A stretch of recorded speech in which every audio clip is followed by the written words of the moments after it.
Well, we have been talking about relationships, and one of the biggest elements, I think, in building relationships is really vulnerability. And so we wanted to chat a little bit about that today and talk about what that looks like for us and what it means and all that good stuff. So, Mandy, when I say vulnerability, what do you hear? What does that do for you? What do you think of? Yeah, when I hear vulnerable, I hear unguarded. I hear, you're unprotected. I think about, when people put themselves in a vulnerable position, it's open for exposure, it's open to the elements.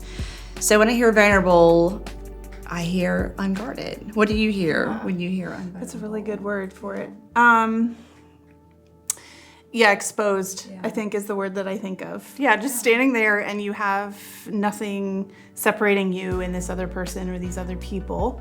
And so that is, I think, partially why it's so scary, because you feel unprotected. I wonder if that's the lie of vulnerability, is that we've told ourselves that we're unprotected, and so we have to put something up to protect, preserve, safeguard ourselves. And I would say what we bring in from our past is why we guard ourselves. So it's the lie of, well, you were burned in your past when you allowed yourself to be vulnerable or you exposed yourself.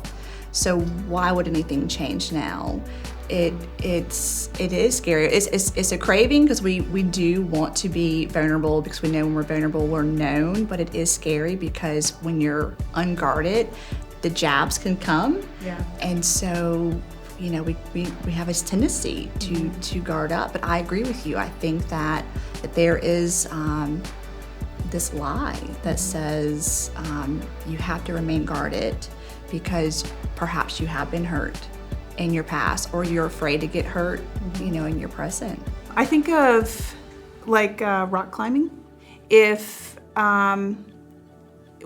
I need something to hold on to progress up the wall. I gotta have a notch or like a handhold or something like that I can grip my hands on or my toes or whatever to leverage myself to push up and move forward and make progress.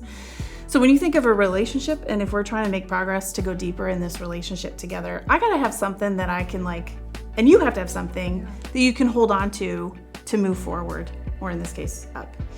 And I think I see vulnerability as that. If I meet you, Mandy, and I just see that you, in my mind, have it all together, and you look like you have it all together, you talk like you have it all together, you keep the conversation pretty surface level, because it's safe.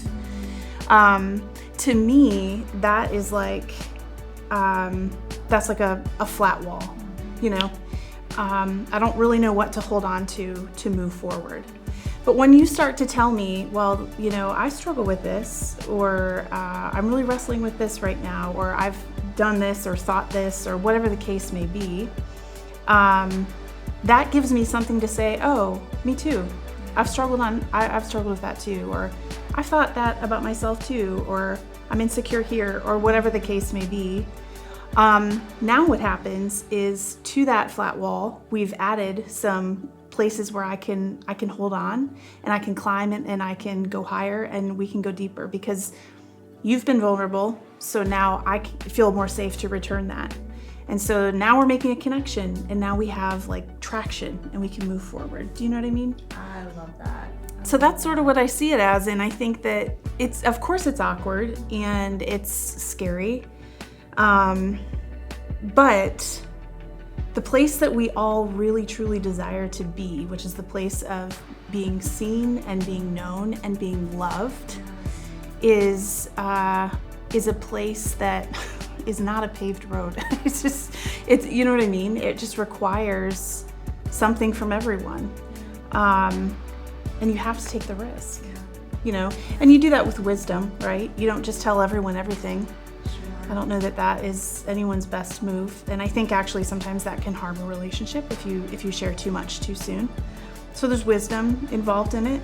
There's gratitude that you would open up to me in that way. When anytime anybody is vulnerable with me, I am so grateful because it makes me feel like I'm a trusted person in this person's life, and I want them to know that. And what it does is it does create that traction, like you were saying, because now the other person can be vulnerable and open up and say, oh, I would never think that you were someone who would struggle with that. I also struggle with it. I love that analogy, Laura Lynn. I think that that's really good.